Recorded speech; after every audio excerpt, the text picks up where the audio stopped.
Imagine it's the year 1050, and you're a merchant in Venice holding a Byzantine gold coin, the solidus, in your hand. For more than 700 years, this coin had been the world's most trusted form of money. Struck at 23 to 24 carats, its purity usually ranged from 95.8% to 99.5% gold. For centuries, generation after generation accepted it across Russia, Persia, the Levant, North Africa, and even Sri Lanka.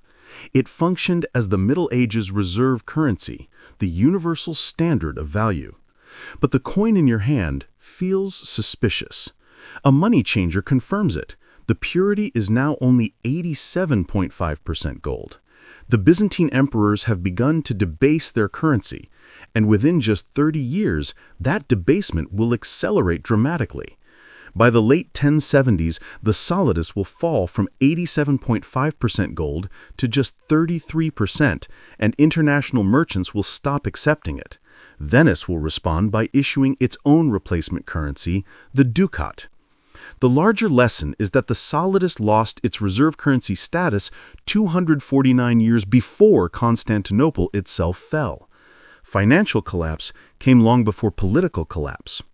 The solidus was introduced in the early 4th century by Emperor Constantine.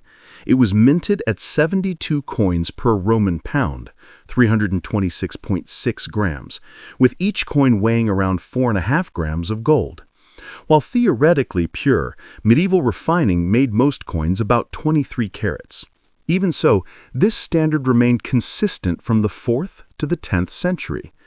Byzantine gold was synonymous with reliability because its weight and purity were stable everywhere in the empire.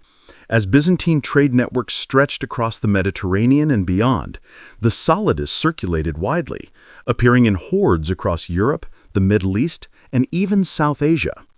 During the reign of Justinian, 527 to 565, the empire controlled much of the Mediterranean world, and the solidus remained a trusted international currency with purity between 95.5 and 98%.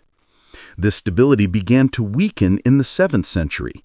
The empire suffered major territorial losses: Persians in Syria and Palestine, Arabs in Egypt and North Africa, Visigoths in Spain, Lombards in Italy, and Slavs in the Balkans.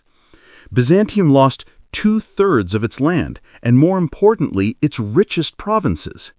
Egypt and Syria, crucial sources of tax revenue and grain, were gone. Coin circulation shrank to Asia Minor, Greece, and parts of Italy. With a reduced economy and fewer taxpayers, the empire faced limited options: raise taxes, borrow unsustainably, or debase its currency. Debasement became the chosen solution.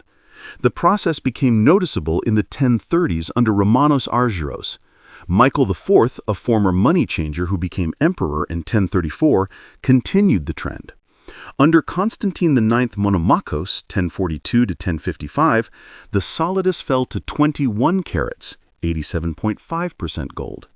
Under Constantine X Ducas, 1059 to 1067, it dropped to 18 carats, 75%. By the time of Alexios I Komnenos, in 108, the gold content reached about 30%. From 1042 to 1078, just 36 years, the solidus went from 87.5% gold to just 33%, and international merchants refused Byzantine payments. In 1092, Alexios introduced a reformed coin, the hyperpyron, around 85% gold, but trust had already been destroyed. The situation worsened after the Fourth Crusade in 1204, when crusaders sacked Constantinople, looted its treasury, and divided its territories. Even after the empire was restored in 1261, debasement continued, with 14th century gold coins falling to 11 to 15 carats. The final Byzantine gold coins came in the mid-14th century. Meanwhile, Venice introduced the ducat in 1284, 3.545 grams of 99.47% pure gold, and it quickly became the new international standard, replacing the solidus. Florence's florin, 1252, was another competitor, but the ducat dominated global trade. The pattern is clear: Reserve currencies collapsed long before the empires behind them. Debasement, military overstretch, and loss of economic strength lead merchants to adopt better alternatives. The solidus maintained its standard for 700 years, then failed in less than 80.